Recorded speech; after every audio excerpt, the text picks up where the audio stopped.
Networking Breakfast Series. My name is Paula Stangetta. I'm president of Paula Stangetta and Associates, and we offer facilitation, coaching, and training. I started that business in 1991, still going strong, and 5 years ago I started a second business, and I take people on small group food and wine tours to my home country of Italy. So that's the fun part of my work.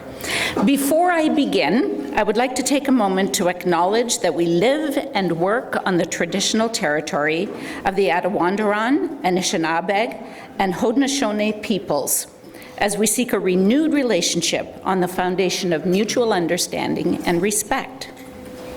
I would also like to extend our thanks to the title sponsor of today's breakfast, MNP LLP, event sponsor, Traces Screen Printing Limited, and our media sponsor, Waterloo Region Record.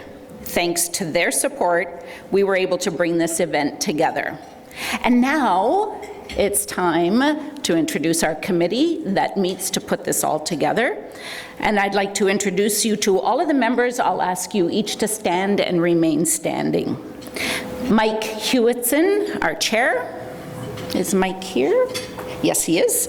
Mackenzie Baker, Delton Clark Brighton, Stephen Goodfellow, Nick Hefner, Renee Howe, Charlene Leduc, Jane Marshall, Mike McCaffrey, and Bill Pegg.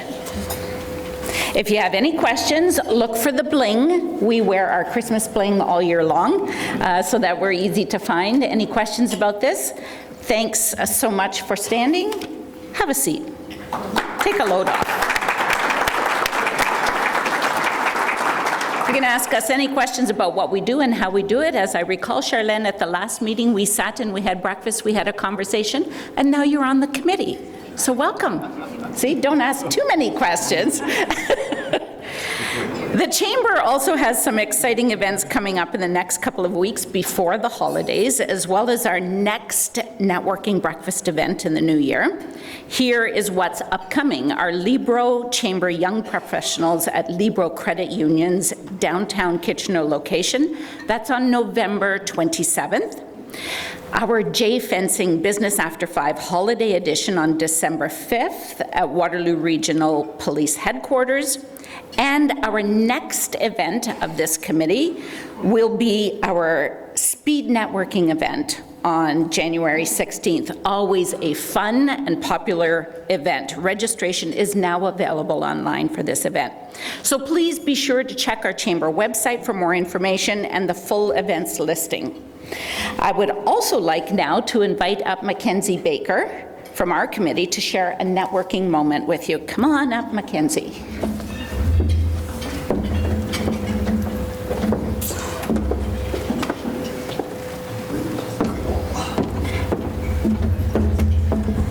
Hello everyone, good morning.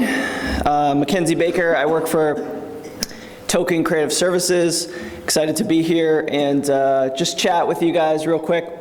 Funny story, a networking moment. They were asking me what you should say, and I asked if there's any structure to it, and there is not, so all good. This could be short or it could be long, so we'll see. No, but funny, there's just like being out in the marketplace and networking and talking to people, I feel it just put a smile on, and people kind of reciprocate how you treat them. And one of the stories I was going to talk about, my wife, networking master, definitely. We were walking in a random store, don't remember what it was, a big store everyone goes to, and she was talking to a gentleman looking at mirrors or something random, and she started a conversation. I walked up, we started talking, just took a genuine interest in the person, and you meet everyone, you meet people everywhere you go, right? And just through meeting that person, kind of landed my biggest client, and just goes to show you a random conversation with a random person and make a friend and take a genuine interest in them, ask about what they're doing, and not necessarily just what they're doing, but why they do it. And you never know where, your network is your net worth. I've heard that said. And that's what this whole event is about, and the chamber connecting people. So I just tell that story to say you never know where your next business is going to come from, right? So thanks a lot, and talk to me if you have any questions, for sure. Wonderful, thank you. Thanks, Mackenzie. And before I introduce the next person, I want to just pick up on Mackenzie's comment, because it is about the conversation and just stepping out of your zone. So I was looking this morning to find the person that I'm introducing next. He happened to ask me a question about my name, which is not the easiest thing to pronounce. And so he said, "Is that your married name or your birth name?" And I said, "My birth name." He said, "Well, you must be from Sault Ste. Marie." And indeed I am, and indeed he married someone from Sault Ste. Marie, and Brian also is from Sault Ste. Marie, so we have this trifecta going on this morning of connection. I just love it. So it is my pleasure to now welcome and invite Steve Moore, partner from our title sponsor, MNP LLP, to introduce this morning's speakers. Welcome, Steve.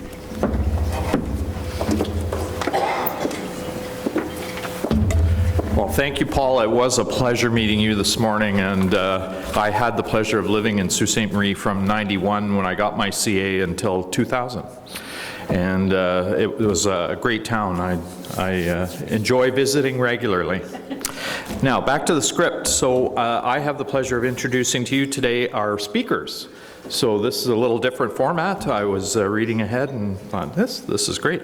So first we're going to introduce Stephanie Soulis from Little Mushroom Catering, and then second we'll have Brian Bazely from Driverseat. So named the 2016 Cambridge Young Entrepreneur of the Year, Stephanie Soulis is no stranger to the struggles and victories of creating a successful business. Since its inception in 2010, Little Mushroom Catering, and by the way, any event worth going to, Stephanie is probably going to be providing the food, and it's always wonderful. I can say that from personal experience. Has grown to become the leader in innovative, socially responsible, and environmentally sustainable full-service event catering in southwestern Ontario. Little Mushroom made history this year as the first to win the Small Business of the Year award, up to 50 employees from both the Cambridge and the Greater KW Chamber of Commerce in the same year. They were also named the 2019 Caterer of the Year at the Ontario Food Awards, and they provide dining experiences at over 80 weddings and hundreds of other private and corporate events every year. Since acquiring Nom Nom Treats 6 years ago, the pastry team has produced over 100,000 branded logo cookies. Interesting. Stephanie was inducted into the Waterloo Region Entrepreneur Hall of Fame in 2015, and Little Mushroom has won numerous awards for its environmental policies as well as service excellence in hospitality. Little Mushroom Catering stands out from the crowd as a living wage employer, active in making Waterloo Region a thriving and inclusive community. Stephanie is both a Laurier and an Ottawa U alumnus, and an amazingly supportive husband, is a mom of 3, and a cheese and wine lover, and an avid karaoke singer. All right, I didn't know that. That is fantastic. So please, Stephanie, come up and join us. Oh, there you are. I'm blinded by the light.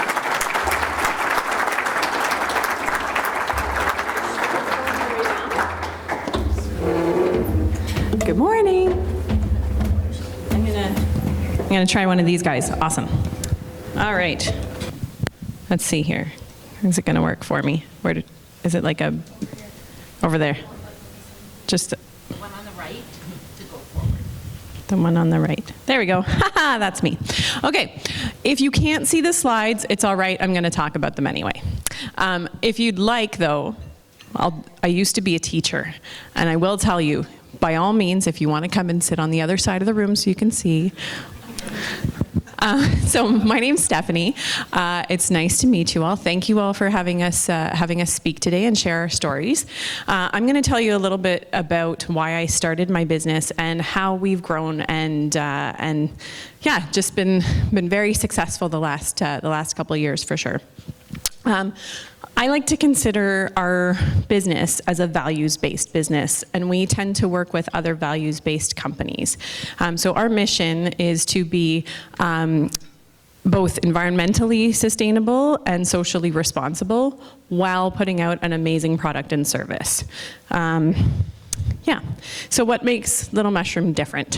How many of you have ever worked in a restaurant before or food service? Yeah, that is a lot of hands, and I'm not surprised. A lot of us start out there. I just kept going back because I loved it so much. I love making people happy with food. But when I worked in restaurants, I noticed a lot of things that were not good. Their restaurants are known for food waste, right? If you're reading any of the climate change articles that are coming out right now, it's ridiculous, the amount of food waste. A lot of, I would say most of my counterparts don't recycle or compost at all. That, again, is a huge issue in the food service industry. The other big issue in the food service industry is how people are treated. Not the guests. The guests are always right? You know that from your clients, always right. But the staff often are mistreated. So either they are overworked and underpaid, and or there's harassment, there's sexual harassment, there's definitely sexism, ageism, racism rampant in the food service industry. So those were some things that I knew from my personal experience that I wanted to change. That if I was going to start a business, I wasn't going to let that happen where I worked. So we've really tried to work with the triple bottom line. And if any of you read the Exchange magazine article last month, if you haven't, go pick up an Exchange magazine. But I talked a lot when I had that interview about our triple bottom line, which, again, I was a teacher. I was a geography teacher. I have my Bachelor of Education from Ottawa U, and as a geography student, and a teacher of geography, the idea of sustainability, living at the middle of environment, equity, and economy, is how I've built my business and how we make decisions in the business. We really want to make sure that we're doing the best for everyone. So one of the ways that we do that is we make sure that we take care of our employees. Are any of you in the room living wage employers? We got Traces, and where do you work? The Win-Loss Agency. The Win-Loss Agency. All right. Anyone from Libro here? They're thank you. Way to go, Libro.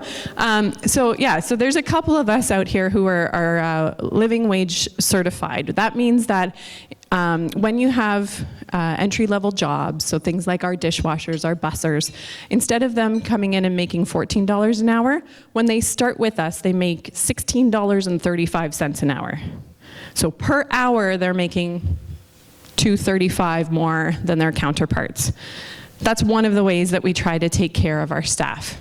Another thing, and I've noticed around the room, Val Shaw's in the room, we've got Jonathan from Clutch Power. We do really cool training with our staff. So we've been able to do Lego, drumming, vision boards, lots of fun things with our staff, with our training, and leadership training as well. Murray from the Achievement Center is sometimes here. I don't see him this morning, but he's come out and done some talks with our staff as well. And we've really been able to build the leadership team as well. The other part of that equity piece and people piece is that we're committed to our community. So one of the ways that we do that is we close a couple days a year, usually in our slow season, and I'll talk about that a little bit later. But we close and our whole core staff go and volunteer. So we choose usually to volunteer at places that have to do with food, just because that makes sense. But we will go out to the Gleaners in Cambridge and make soup packages that get shipped all around the world for any countries who have food insecurity. We also work with the food banks. We've gone and done food sorting challenges, which are a lot of fun. If you haven't had a chance to take your team to do that, the food banks both do a really great job. We've also packaged snacks for Nutrition for Learning. So fun things that we do as a staff. It's great for team building, but it also gives back to the community. And another thing that we do, again, going back to the food waste piece, but also being part of our community, is we make sure that if we overproduce, if we have leftovers and they've been kept at the proper temperatures and haven't been put out to the public, then we're able to donate those. So we do that. We directly will take food to the House of Friendship Men's Shelter, the Bridges in Cambridge, but also we use a program called Second Harvest, and it's a website. We go to foodrescue.ca, tell them we need a pickup, they'll come and they'll make sure that it gets to whatever agency needs it. Connections. This is a networking breakfast. So making connections is super important. I'm going to make Dylan and Malcolm stand up right now. These are two of my awesome staff, and you'll see them more and more out at chamber events, so please say hi to them when you see them, especially at the CYP stuff, because I feel like I'm getting a little old for those ones. So giving back, making connections, and just making people feel comfortable when they're speaking to you. I'm very casual, and I like to help break the ice. Just usually I tell a corny joke or something like that, because that's who I am. But networking is so important to building your business, and you can do that face to face. You can also do it with the beauty of social media, but it's so important to be authentic in any of those situations. We're also, the next E I want to talk about is environment. So we talked about equity already and people. We're going to talk about the environment. We have a full composting and recycling program. So that means that whether we are in a hall like this and we're doing your catering, anything that we scrape off of your plates, anything that's left in the chafing dishes, that all gets composted and taken back to our location. Before we had composting, so about 5 years ago we moved to Cambridge. Before that we were in Kitchener, and our landlord didn't allow us to compost. So we used to freeze all of our vegetable shavings and everything and send them out for pig slop to Top Market Meats in Eris, and their goats and pigs and other animals loved our leftovers, but now we're able to compost, which is great. And the recycling piece, we've also, we're in the middle of doing major renovations. Some of you may have heard that we are moving locations. We're going to be staying in Cambridge, but going to a much bigger location. And the mandate that I put out to our tradespeople was that I want low flow toilets, I want LED lighting, I want to make sure that whatever we're putting into this new space is going to be as energy efficient as possible. And Energy Plus has actually used us as a case study for their, when they go out and to talk about some of the rebates that they can give back, they use us as an example. We're also currently part of a study with McGill University, so I just did an interview with McGill earlier this week. They're partnered with the National Film Board and talking to companies who are like small to medium enterprises who are trying to fight climate change. So it's been really neat to be part of that group as well. We're also Feast On certified. You probably haven't heard of this if you're not part of the food world, but the Culinary Tourism Alliance, which is based out of Toronto, they have this certification that you can be part of, and there's, I think, 6 of us in the region that are Feast On certified. So places like Borealis, Taco Farm, Lancaster Smokehouse, Cambridge Mill, Langdon Hall, I think I might be missing one. But we submit our receipts to a third party to prove that we're using locally farmed ingredients. So greenwashing is another thing that's been rampant in the food industry for years. You know, we buy local because they walk down to the local grocery store and buy their food from there, right? It's still all from Chile or Argentina or wherever. So we make sure that we're actually proving that by this Feast On certification. So right now we're sitting at about 50% of everything that we buy from local farmers. So our cheeses, our meats, And of course, when the weather's good, our produce. So our goal actually is to become B Corp certified. Have any of you heard of that? If you put up your hand if you know what B Corp certified means. That's awesome. That's good. That's a good start. I'd say probably about maybe 8% of us have heard of B Corp. So look it up, Google it when you get home.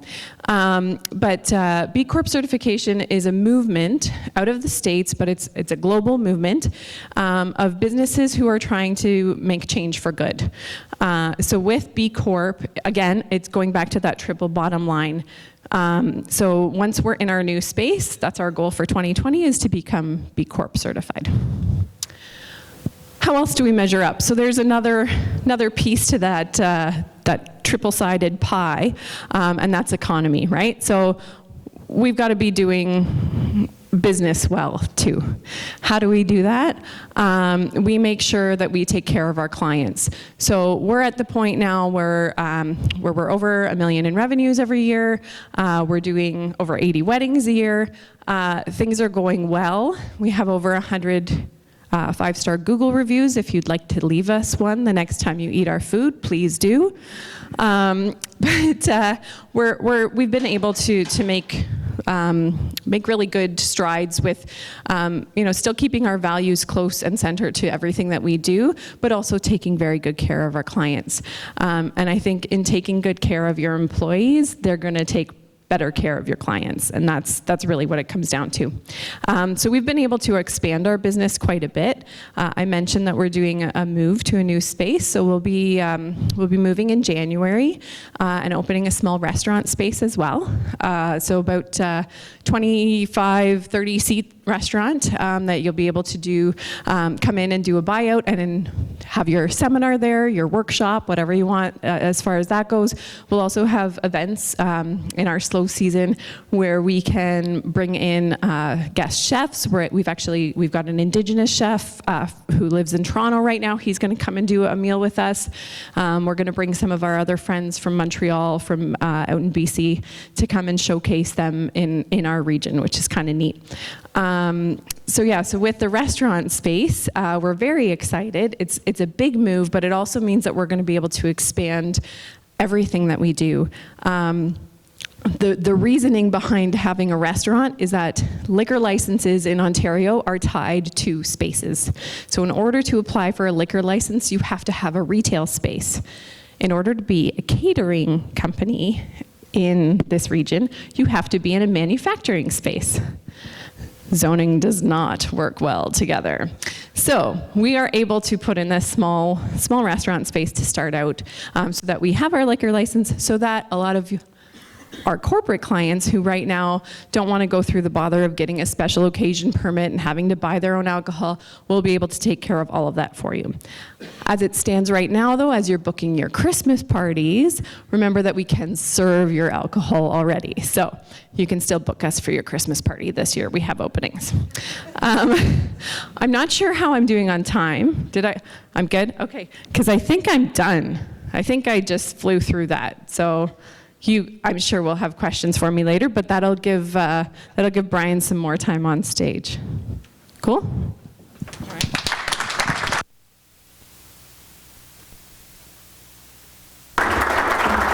Thanks so much for sharing your story with us, Steph, and we'll look forward to hearing more from you in the question and answer period. For now, I'd like to welcome Steve Moore back to the podium to introduce Brian Bazely of Driverseat.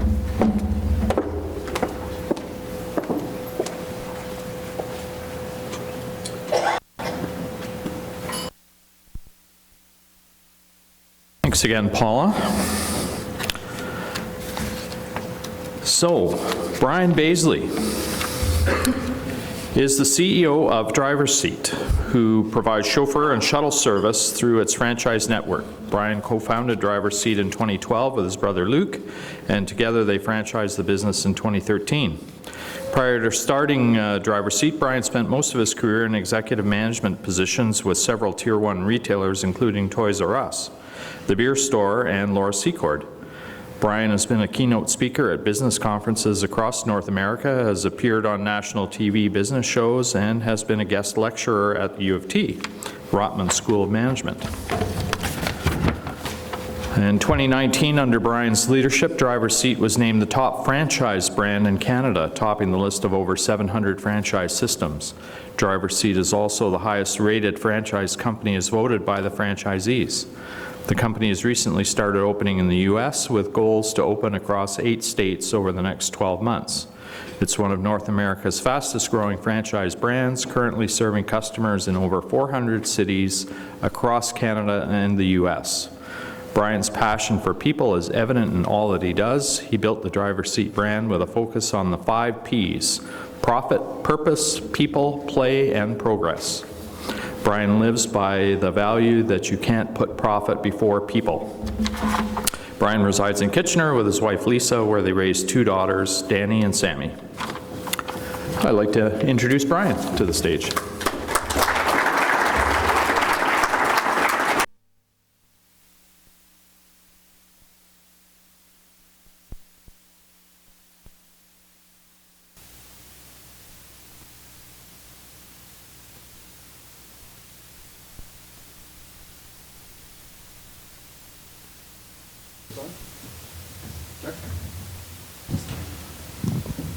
Check. Got it.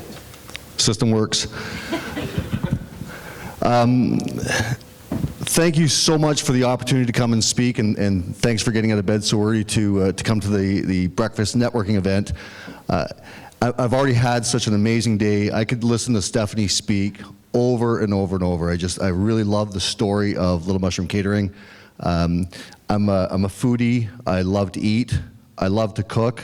And I'm super excited about using Little Mushroom for a private event that we have coming up. Yet to be booked, but you'll find an opening.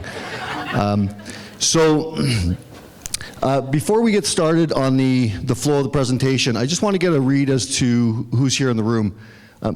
Can I just have everybody who's a president, founder, head of company, just stand up for a moment? Just want to see who's here.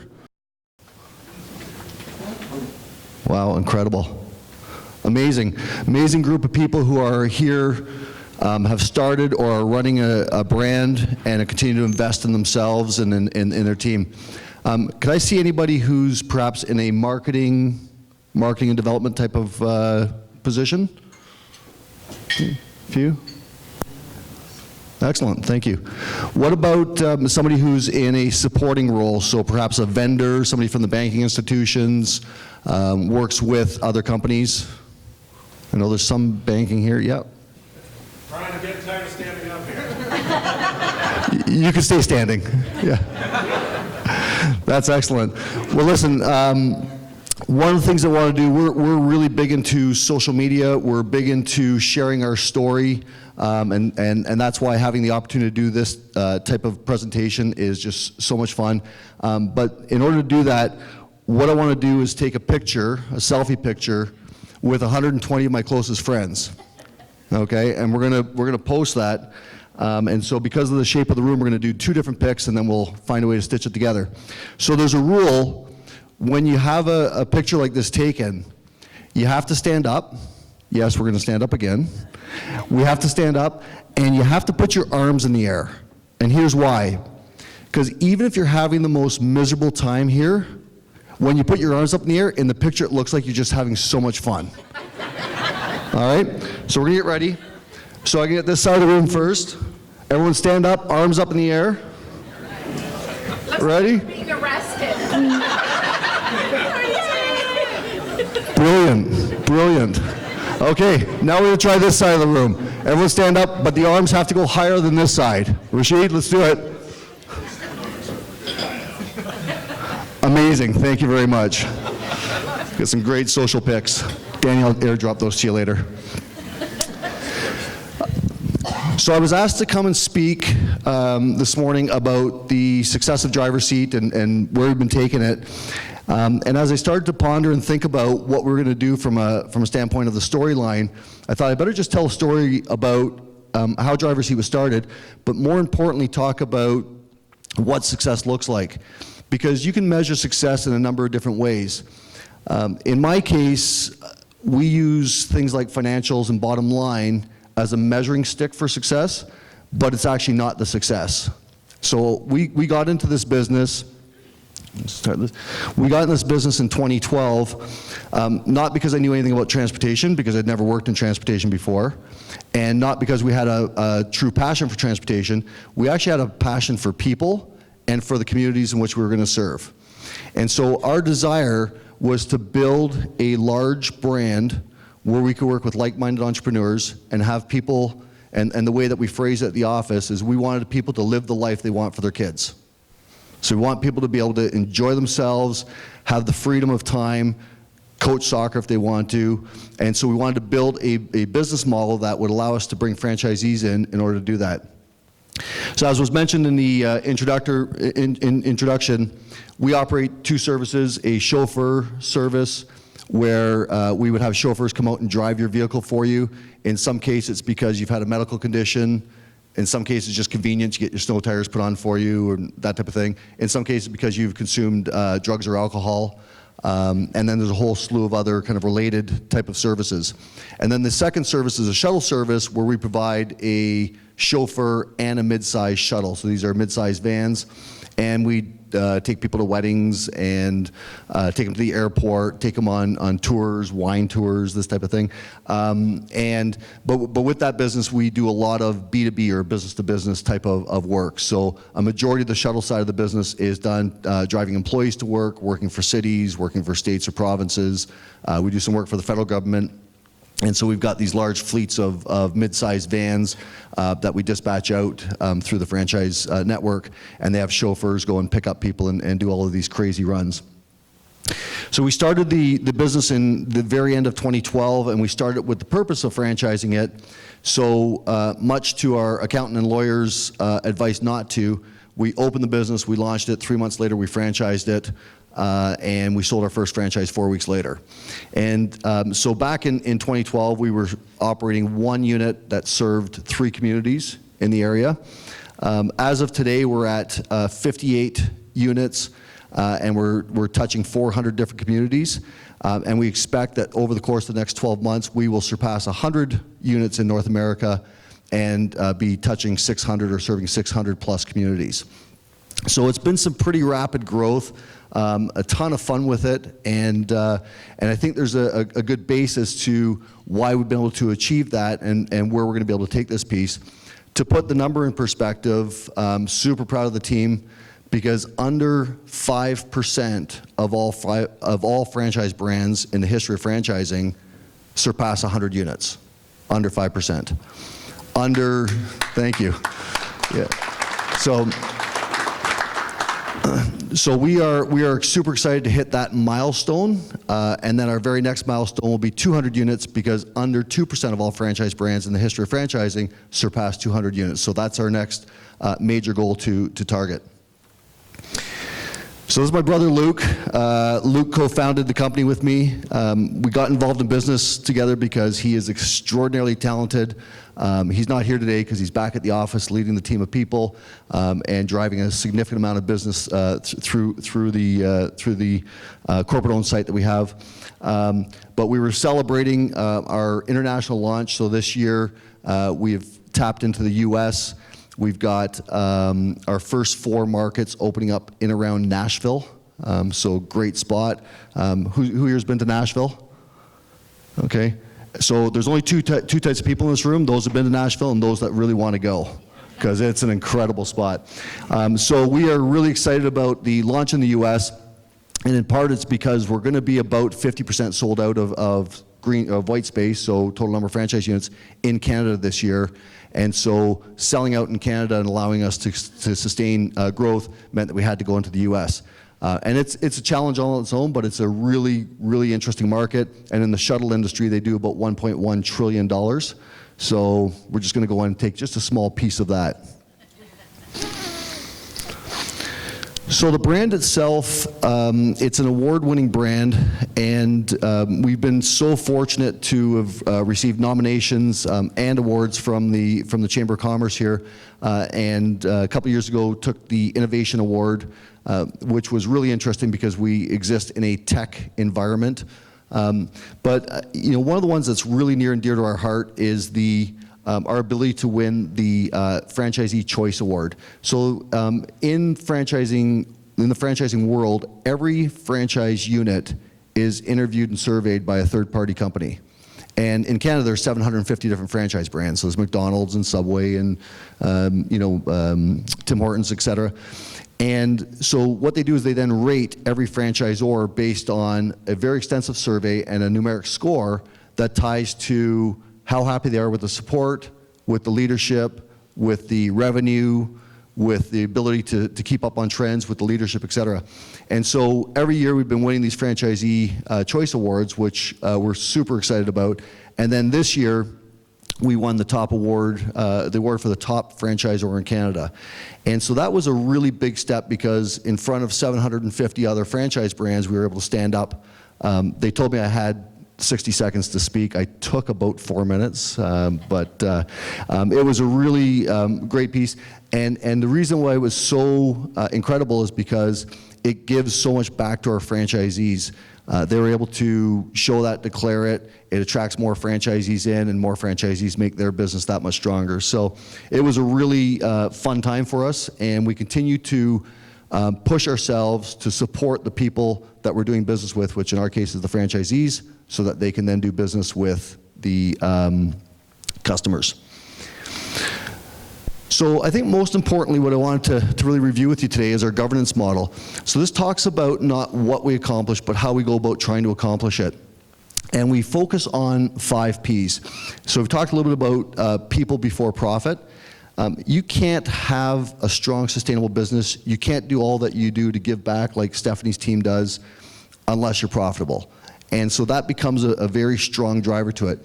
The challenge is, in business of past, everyone focused just on the profit and not on all of the contributing factors that would get them to a higher profit line. So we focus on people, and in our case, our people are our corporate office team here in Kitchener, and of course our franchisees that we serve.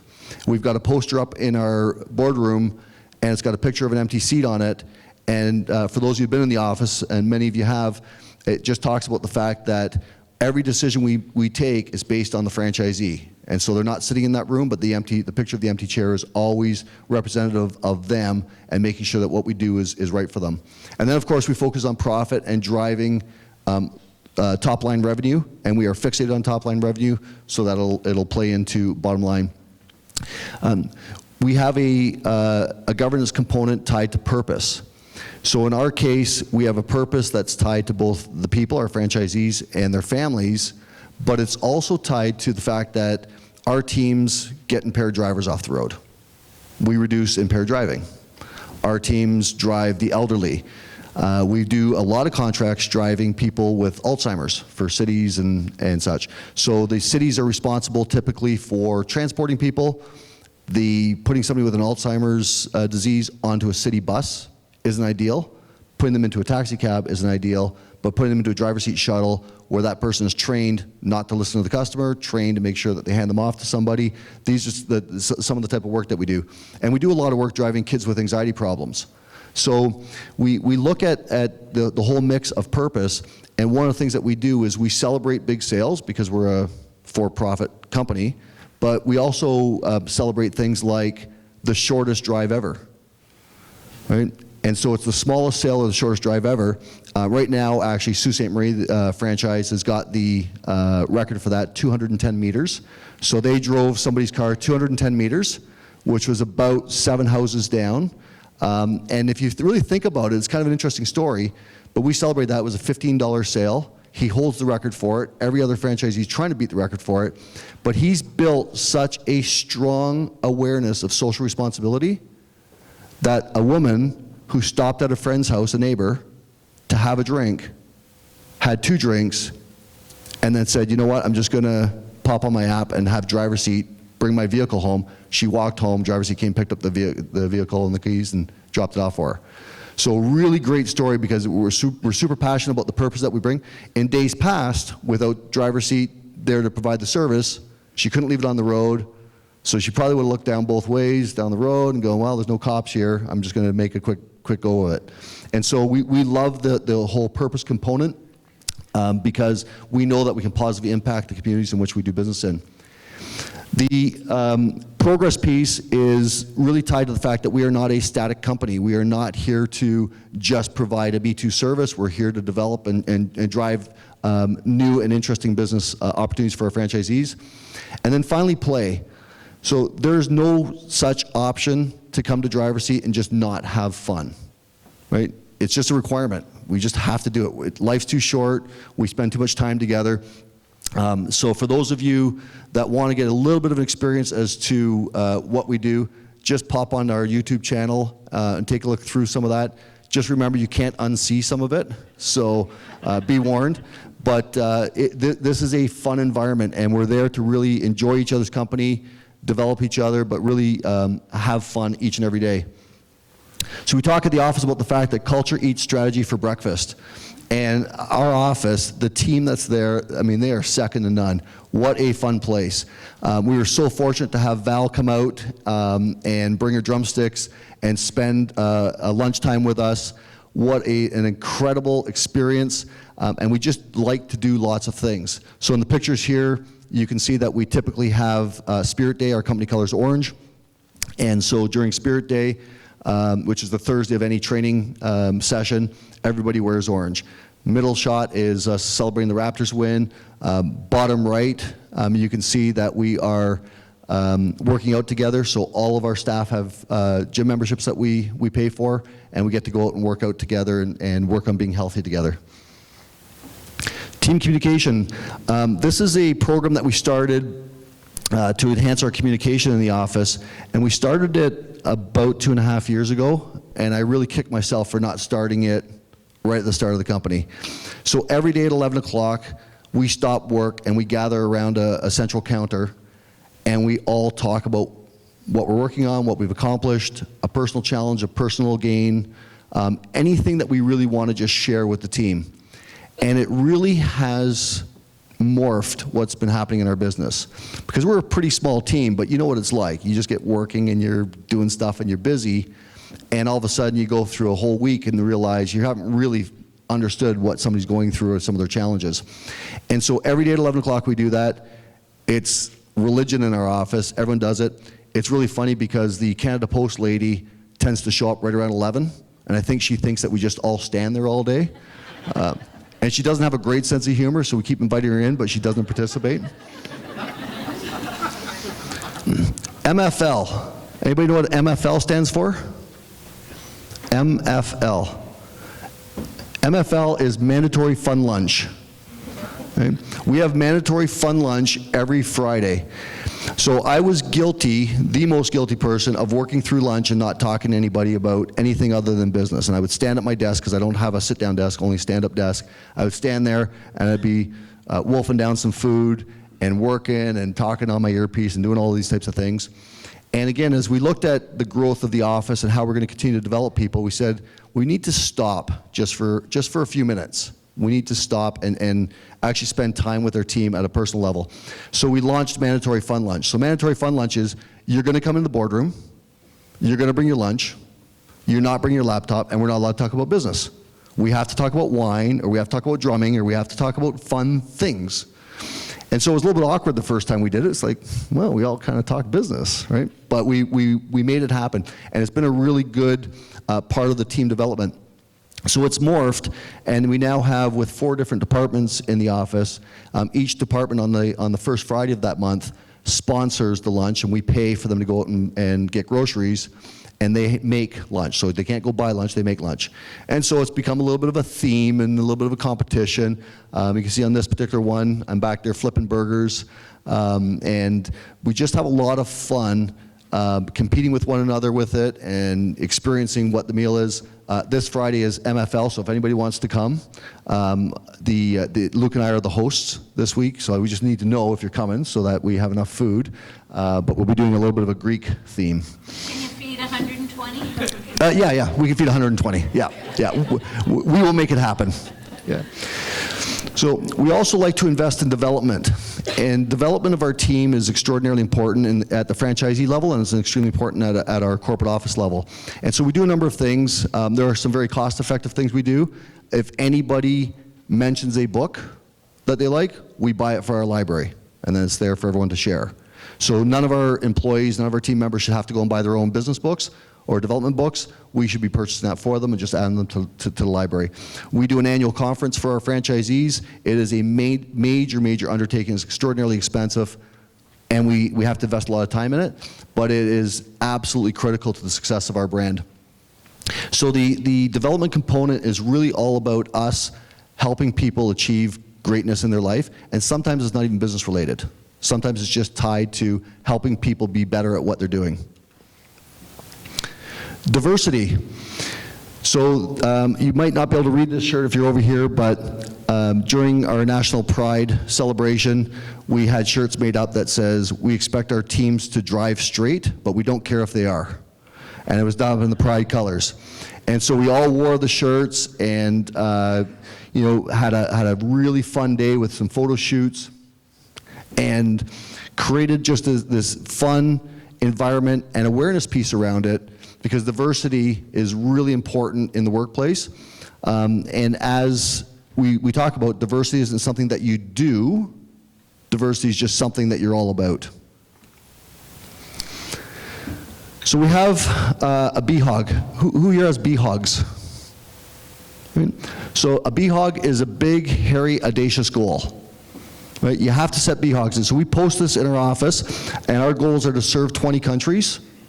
So we want to open in 20 countries. We want to be a billion-dollar business. We want to be part of the top 1% of franchise brands. We want to make the Franchise 500 list, and we want to be a Harvard case study. So that is our list of BHOGs. And everybody that comes to our office knows that that's what we want to work on. So I want to give you 3 takeaways that are tied to the development, tied to the cultural piece, and tied to what we do. So your 3 takeaways: number 1, make fun and development part of your everyday culture. This is not something you should force yourself to do. It should just be something you're thinking about all the time.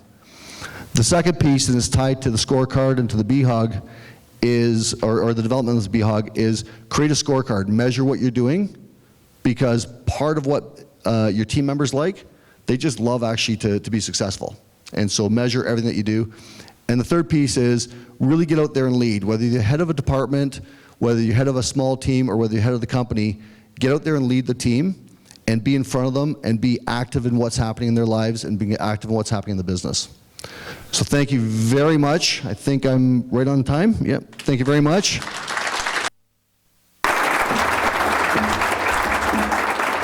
Thanks very much, Brian, for sharing your story and your vision as well. I'm going to invite Stephanie back up to the podium, and Bill Pegg, who's going to be our moderator for the Q&A as part of this. And if there's time left over, we'll have an open question and answer period as well. Come on up, Bill.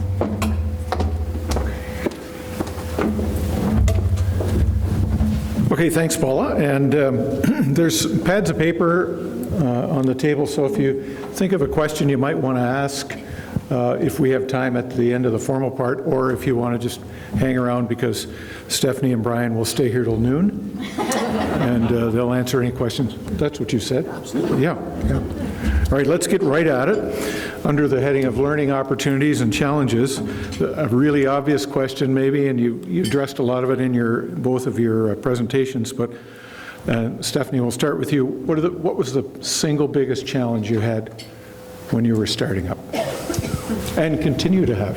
All right, single biggest challenge. Yeah, I would say staffing is always a challenge, but more so we've got great retention with our staff, and have been able to, as we've grown, been able to attract better quality staff as well. But as far as chefs go, the trades in general, people aren't going into them. So there's a lack of quality candidates for the skilled chefs. So I tend to seek people out at places that I eat, and if I like them and they're good, then I'll put the little bug in their ear that when they want to switch jobs, they should come and get in touch with me, and that's worked out really well for me. But also, we have a very seasonal business. People need chauffeurs all year long. People don't necessarily need catering all year long, because wedding season tends to run from May until October. And we're into the holiday season right now, so we're just starting with Christmas parties starting this Saturday. But January, February, March, they're hard. They're hard for me to keep staff busy. We have lots of projects that we do, but part of the reason why we're doing the move and why we're expanding more and more outside of Waterloo region is to fill in those gaps in our slow season. So hopefully also with the addition of the restaurant, we can do some programming to fill in that time of year when it's a little bit slower. So if you are looking at starting a new event or wanting to put on a gala or a fundraiser, January and February and March, those are great months to do it. Yeah, challenges. We've had a lot, and we've certainly failed more than we've succeeded, and learned a lot through it. I think with significant growth comes significant natural challenges. You push people to go beyond their limits, perhaps. Sometimes the business outpaces the team that you have there to support it. And so the balance of making sure that this is a people-first business means that you have to really manage that flow of it. And we've certainly, I don't know if struggle is the right term for it, but we've certainly been challenged with trying to figure out how we go about doing that. We're so passionate about the growth, we're so passionate about new franchisees, but we always have to keep in mind we have a core team at the office that has to then support that, and so we have to manage the flow of that piece of it. So we're fortunate. We've got a high-performing team there. There's many of them here at the center table who really take on a significant amount of responsibility with it, and they're growing their own careers and growing their own abilities with it. But managing that piece of it, so it's sustainable growth versus spurty growth, becomes it's a challenge just on its own. Okay. We're going to move on to a community piece. So you both have strong networks around you, but you're two totally different types of businesses, obviously. So two prongs. How do you support the community, and how has supporting and giving back to the community helped your business? And we'll start with Brian. Yeah, we, as part of our governance component, it's really tied to people, and then when you get into the purpose side of it, we look at what we do with the community in a number of different lights, and part of it's just the fact that we can provide a service that is truly care-based, and we're so passionate about the contracts that we win, or the times where we're able to provide transportation for kids with anxiety problems or people with Alzheimer's. And so we really start with that because we're just good at that stuff, and we know that we can provide something that's a bit perhaps a bit more meaningful for the parent or for the people involved. But then each of the franchise units is really heavily connected to the community, and we do the same thing at the office, and it's really about trying to use what we have and what we do in order to benefit the community. And at the franchise level, we've got large teams of people who drive and large fleets of vehicles, and so there's just no end to the charitable component that ties into actually getting out there and delivering food. One of them recently did a really cool program tied to school books and helping kids get this type of thing. So they had people donate it, but they sent vehicles all around the city for about 2 weeks picking up these things. And so we're just heavily involved, both from a service perspective, but also from a charitable component, to make sure that we're doing what we can to service the community in which we do business in. What we teach the franchisees is, I know that you can be passionate about it, make sure that it becomes an everyday part of who you are and what you do, but be profitable first. And sometimes we have to debate that with them, and they say, yeah, but we want to get out there and we want to help, and I said, we get it, but there are only so many hours in a day, and you will be a much more significant help to your community if you're profitable and you have the resources to send more people out and do more things. And so they followed that model, and that's worked really well for the team as a whole.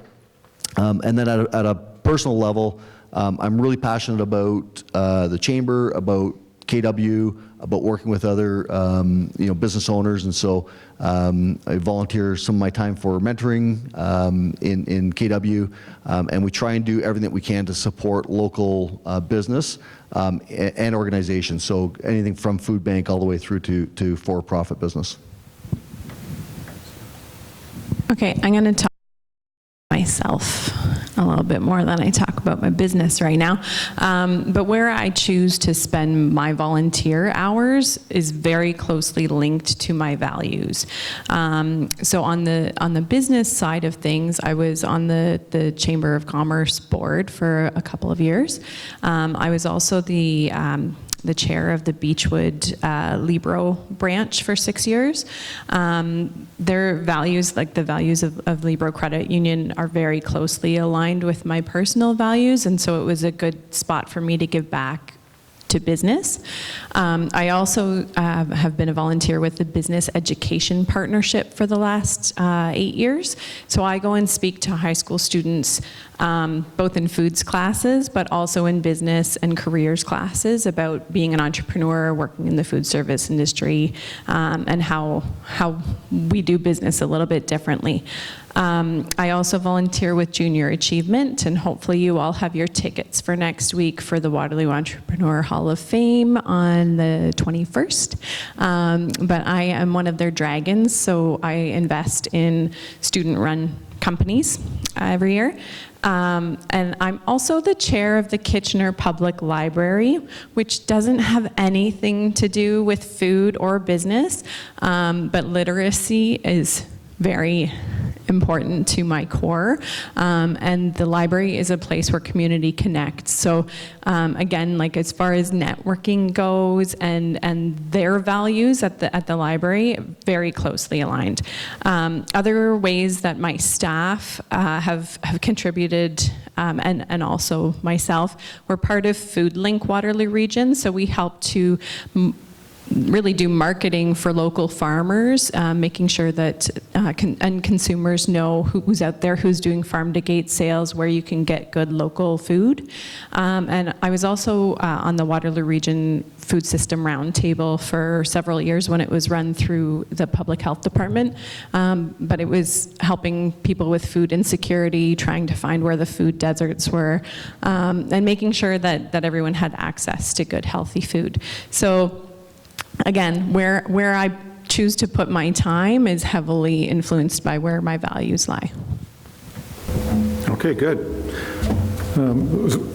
Next question, we're going to talk about mentors and networking, but you both kind of touched on that, obviously. So I'm going to slip to my last question, and that is, what's next? What do you see as the biggest challenges to your business in the coming year, 2 years, 5 years? And we'll start with Steph. Okay, well, I already told you about our new space, but our biggest challenge, I think, going forward, we do events from Hamilton to London, from Collingwood down to Simcoe area, so we really have been able to make our network quite a bit larger without going the franchise route. But with that, we need more staff. But as soon as you hit 50 staff people, then there's all these other rules that come into play. So we're trying to be a little more lean with how we work. We have 45 employees right now. And one of the training sessions that we've done is the Toyota manufacturing, their Kaizen, continuous improvement stuff. So all of my staff, everything that they're doing when we do workflows and make sure that our processes are up to date. As we're doing that, we're trying to find where the waste is, where there's extra transportation or overproduction happening, and trying to get rid of that waste so that we're increasing our profit margin, but we're increasing our efficiencies. So we want to be able to do more with the same amount of people as we have right now. While we want to definitely grow, and we're continuing to do that at about 20% per year with our revenues, we want to make sure that we're, again, growing at a sustainable pace. Yeah, we want to, I'd like to be like a $5 million company, but just with 45 employees. That's a good plan. Yeah, I think we're going to have really two significant challenges, which then we have to find a way to make them an opportunity. The growth of the network comes with its own inherent problems. Today, I am personally close with every franchisee. Many of them have eaten dinner at my house.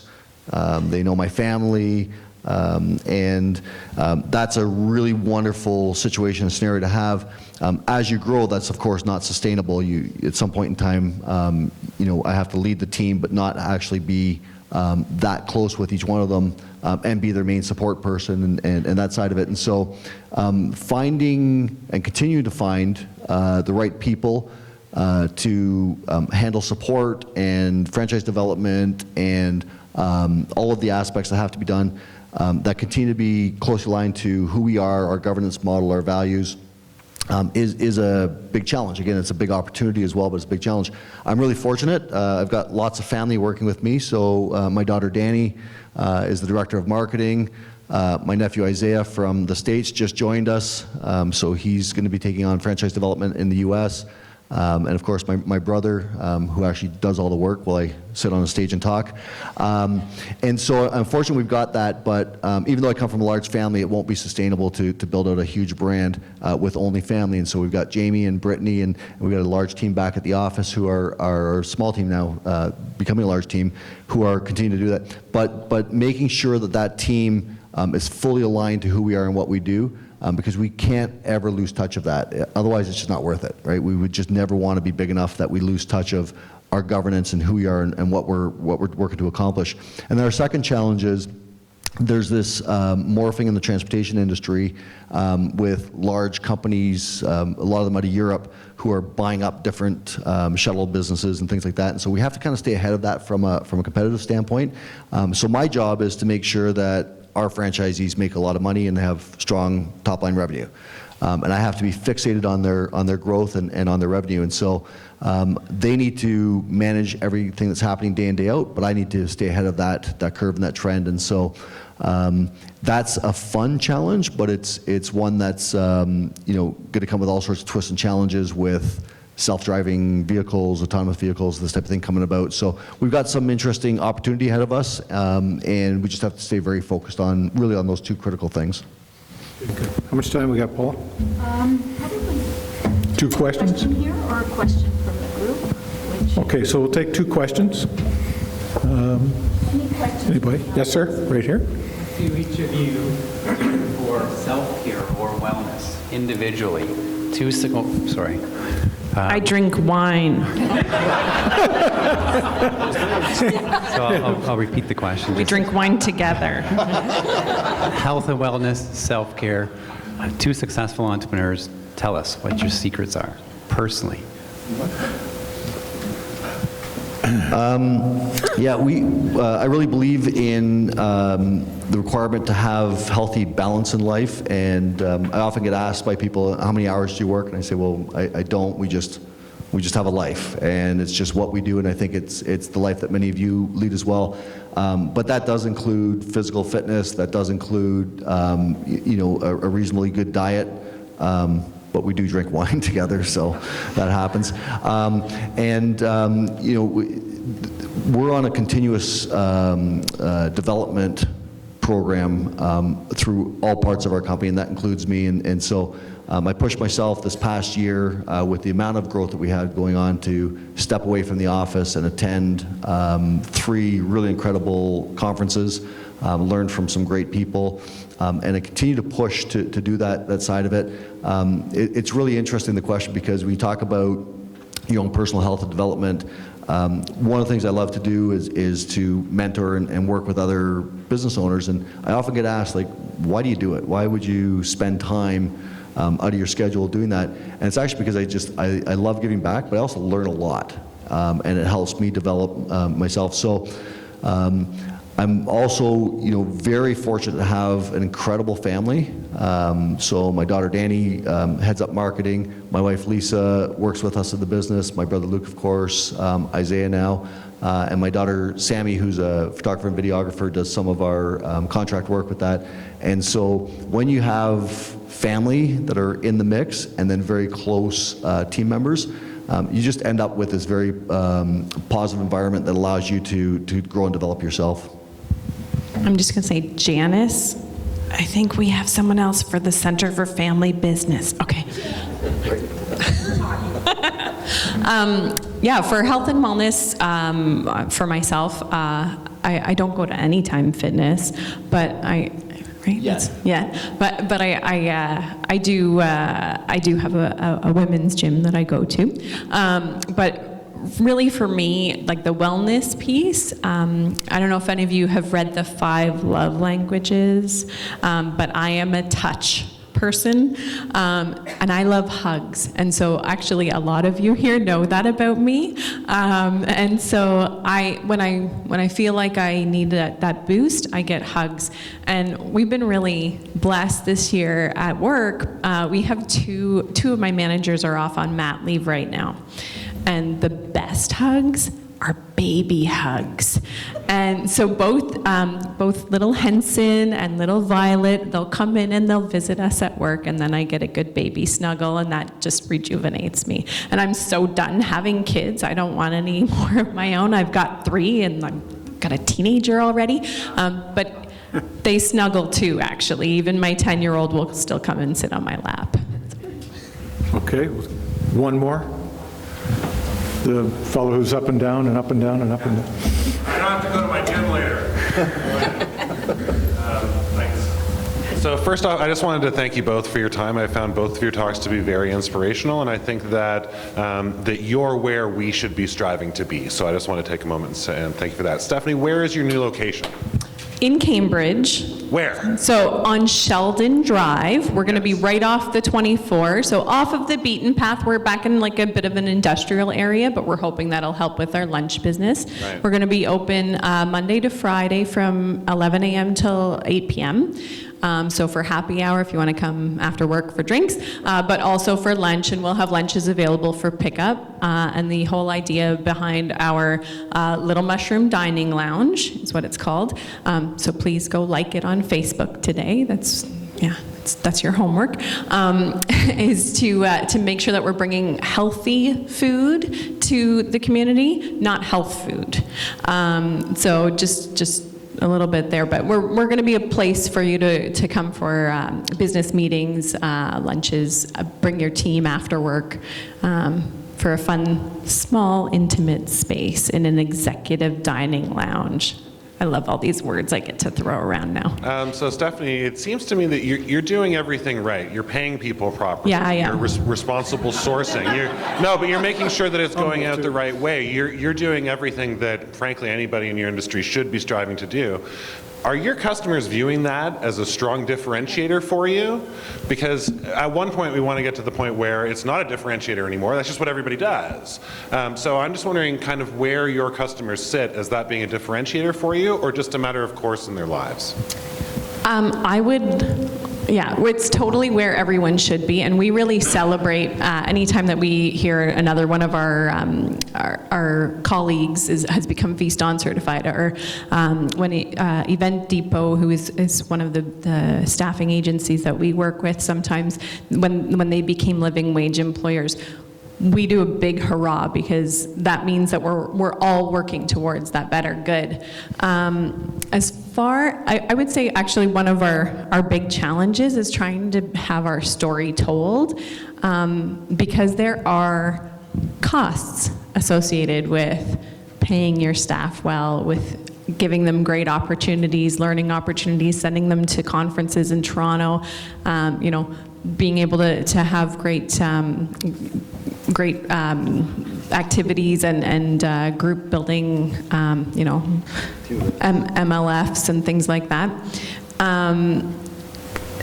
There are costs associated with composting and recycling. So for us, we're paying $500 more a month to compost and recycle compared to a company that's doing the same volume that we're doing and not paying to have that done. If we were just strictly garbage, we'd save $500 a month. We don't want to do that. That's not who we are.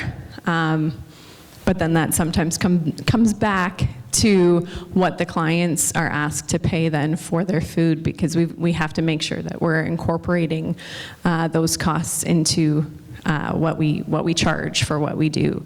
So now you all know that if you come to us, we may be a fraction more expensive than the next guy, but our service is impeccable. Our food is fresh, real food, all made from scratch in our nut-free kitchen, for those of you who have allergy people in your lives. I'm one of them, so that's why we're nut-free. But yeah, it's really important to us to help get our story told so that it does become a norm, but also so that people understand that there are costs involved. Okay, thanks, Stephanie. Thanks for answering those questions. That was great. And again, if you can hang around for a few minutes after, that would be wonderful. Paula? Here. You can stay there. We'll just do a wrap up. So on behalf of the Chamber and the Networking Breakfast Committee, NBC, as we're called, maybe NBS, I would like to thank both Stephanie and Brian for taking the time to come to speak with us this morning. And I have a little something for each of you. Yikes. That's my workout for the morning. Steph, thank you so much. Can I give you a hug? Absolutely. And Brian, for you. And I know I can give you a hug too. Thank you so much.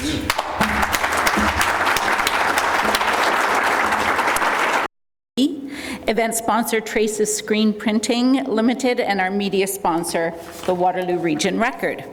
Don't forget that our next networking breakfast event will be the annual Speed Networking on January 16th. Bring your business cards, and Building the Region Through the Arts on March 26th.